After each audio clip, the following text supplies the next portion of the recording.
Manipur Police Control Room dagi thadorok cherol amada hauki bupung kunmari asida mafum khara da yaning da bagi khongjung sangsin khiba natana mapung oina pamdaba thodok thokiba leiti hairi Security Force na Ching Amasung Tamda Thiba Humbagi Thabak Chathakhakre tha sigi kuntareta Kangpopi District ki Satang Hill Range ta khulai paiba masen khuthoknabada miyoi ama laikhidre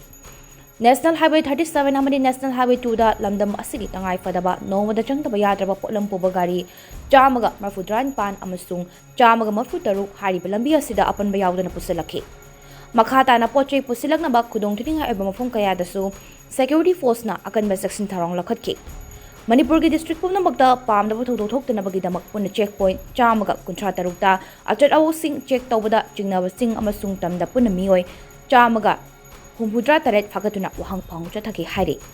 miyamna semjin sajinba video amadi aranba pawda thazabiganu amasung achumba asengba I paw khangbininglabsu mobile number 9233522822 da call tawbiraktuna khangbiraba yakani loinana lakhi bakhuchu kulai singsu athuba matamda manaknakpa police station natraga lenga ki security ki miyoi singda sinabi hainasu Manipur Police Control Room na thadorok cherol amada hai